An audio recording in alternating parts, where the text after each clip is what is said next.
I chain smoke and I say fuck a lot. But I accept myself for the way I am. I accept you too. Viewer discretion advised. What the fuck is a Pritzker?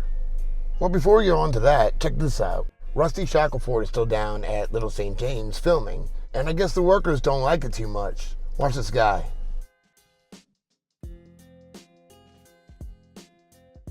He threw a rock. He just threw a rock at us. Don't throw rocks at drones, they're expensive. I hope a bird shits on you. What a dick. Now we found 2 Pritzkers connected to Epstein. Well, thank you, Tom, for that introduction. Thank you to the entire Pritzker family for your friendship and incredible generosity towards so many causes. Hi, Mr. Pritzker, Peter Semler. Thomas Pritzker, CEO of Hyatt Hotels, who was accused by Virginia Giuffre and the court documents, and also named by David Rogers, one of Epstein's pilots. And Tom, thank you again for your extraordinary patronage of architecture. It makes an enormous difference. Thank you very much.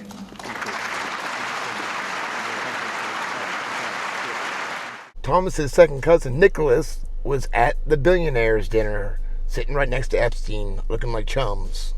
What's interesting to me is the similarity of the function of noise to the function of the winning strategies, in that if you're trapped in a local energy well, in an energy landscape, you need some noise, a little bit of thermal energy to pop you into potentially better one. And so there's a funny way in which it gives noise a moral quality. And his first cousin is governor of Illinois.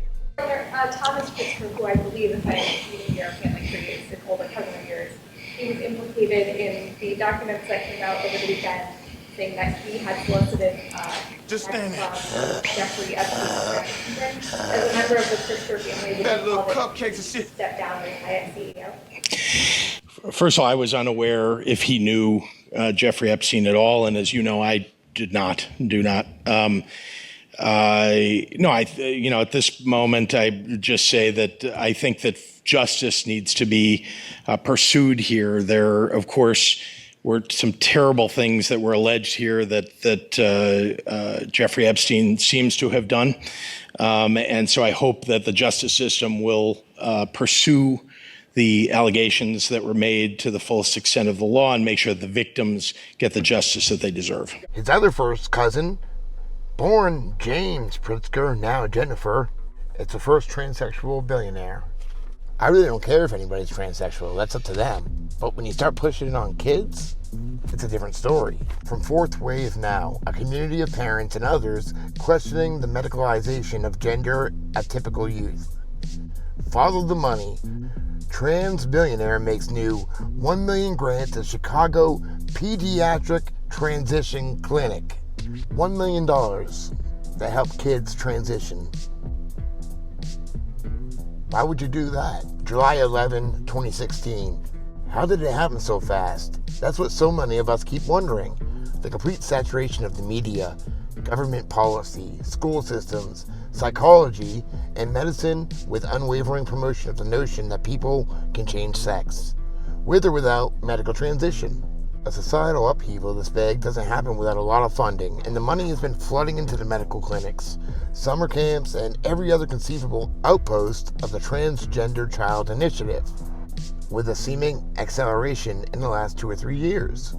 One source of gushing cash is the Tawani Foundation, via its billionaire, CEO, and director, 66-year-old Colonel, retired, James, quote, Jennifer Pritzker, one of several family heirs to the Hyatt Hotel fortune, who announced a transgender transition a scant 3 years ago. According to the 2013 announcement of Pritzker's transition in Chicago business, Pritzker's net worth as of that year was roughly $1.5 billion.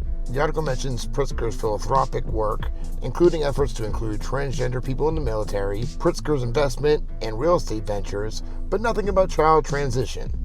Even though Tawani's money was used to launch the gender clinic at Lurie Children's Hospital, an initiative announced several months before Pritzker came out as a trans.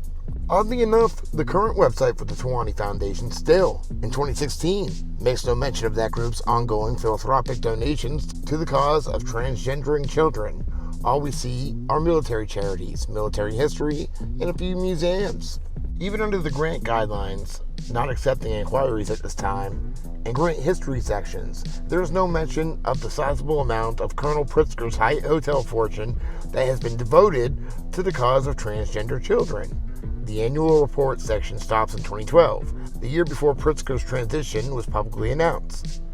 A search of all grantees on the 2012 report does yield a $25,000 donation to Lurie Children's Hospital for the, quote, launch of a new multidisciplinary gender management clinic, as well as $9,500 to the Kinsey Institute for the LGBT talk at Indiana University. Given the far larger June 2016 Tawani grant to the Pediatric Transition Clinic at Chicago's Lurie Children's Hospital, it's very odd that there is zero evidence of current philanthropic giving to transgender causes on the Tawani Foundation website. In addition to funding the Lurie Children's Gender Clinic, in January this year, 2016, the Chicago Tribune announced that Tawani donated $2 million to the world's first endowed academic chair of transgender studies in British Columbia. In June, Pritzker announced a $1 million grant to the Lurie Children's Hospital Gender and Sex Development Program run by Dr. Rob Garofalo, a U.S. pioneer in pediatric transition. Quote, I am pleased to continue the Tawani Foundation's support of the Gender and Sex Development Program at Lurie Children's, says Colonel Jennifer N. Pritzker, Tawani Foundation president and founder.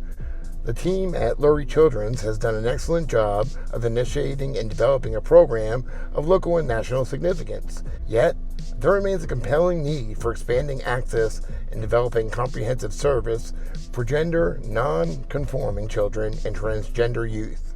It is my hope that the community will join me in investing in the health and well-being of these young people. Well-being? This gift is so important for the families we serve, said Robert Garofalo.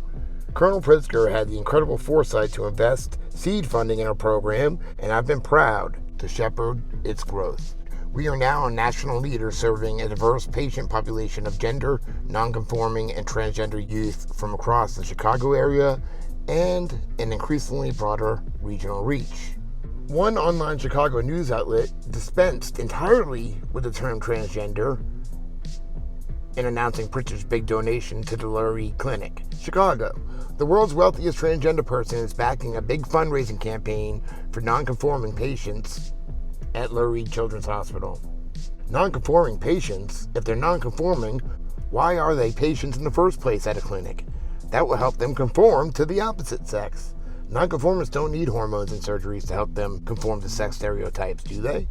Having it both ways seems to be the hallmark of the trans movement. Society at large is supposed to accept that any man, no medical transition necessary, who believes he is a woman, even part-time, needs to be respected as such.